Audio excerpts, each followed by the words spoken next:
are times on TV shows when things get heated and you may have seen a guest or two walk off the set. I'm trying to think of a time, but I haven't. I can't think of a time.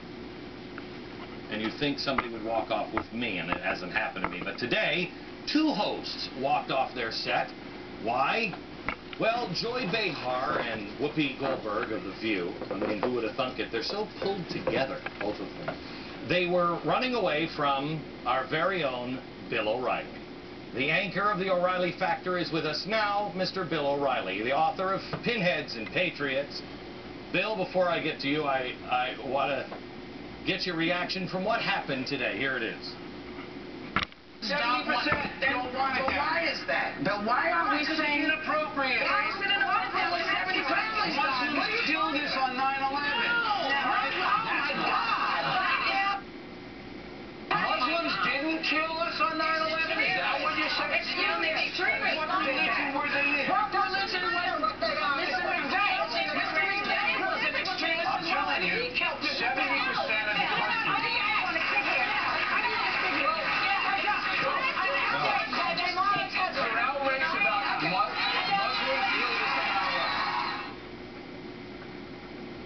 It was a better show after they left, but maybe that's just me. Barbara Walters seemed to be the only adult, at least on that side of the couch. Barbara Walters actually said this is exactly what's wrong with America. We can't get up and just walk away from conversations and debates on the issue. Bill, while I disagree with your reasoning on the mosque, on why you don't think it should be built there, what happened? I don't know. I mean, I just told the truth that Muslims attacked us on 9/11, and I guess I wasn't sensitive enough for Ms. Behar or Ms. Goldberg, and I apologize for not being sensitive enough, but I think after almost 10 years, we all got that it was Muslim extremists. As I say on the Factor tonight, when we're talking about World War II, do we say we were attacked by Japanese extremists? No, we were talking about Japanese attackers. Not every Japanese, but that was the group. And so the group that do you think if you were Muslims? Do you think if they would have had, let's say, Michael Moore on, not to compare you to Michael Moore, and I apologize to you, but if you would have had Michael Moore on and he said, these Tea Party people, they're all terrorists, do you think any of them would have gotten up or even gotten heated at that? No, I don't believe anybody would have walked off if Michael Moore had said the Tea Party people are racist. But look, the big issue that I want your audience, in case they didn't see the program today, was that I was saying there is a gulf between the president and many Americans, and that's hurting him in the polls along with the economy. And the gulf is that when he was asked about the wisdom of the 9/11 mosque, he wouldn't answer the question. And most Americans, according to the CNN poll, which I cited, agree with me that it's an inappropriate place to put a mosque because of what happened on 9/11. I agree with you. That was the point of it. It wasn't that I went on The View to attack Muslims. I like Muslims. I want them to buy Pinheads and Patriots. Why would I alienate 1.5 billion people worldwide, some of whom might pony up money to buy the book? No, it's... All right, I'm not trying to... You know what? No? It's that kind of charitable heart that I think makes Bill O'Reilly Bill O'Reilly. I like Hindus, I like Moluccans, I like everybody. Whatever. All right, Bill. The thing that really drove me nuts was the fact that they kept bringing it back to Timothy McVey. First of all, Timothy McVey didn't blow anybody up in the name of God. Had he blown up anybody in the name of God, he would have been just as wrong spiritually as he was psychologically for blowing people up in the first place.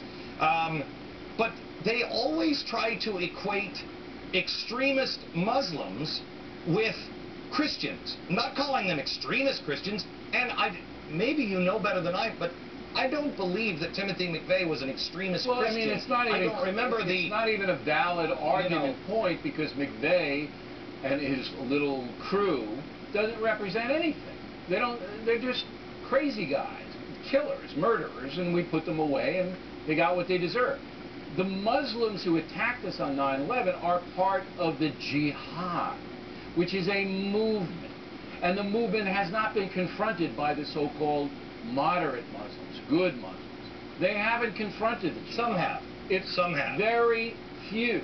Very few, but Zuhdi Jasser comes to mind. If all of the moderate Muslims throughout the world would confront the jihad couldn't exist. The jihad exists because governments let the jihad exist.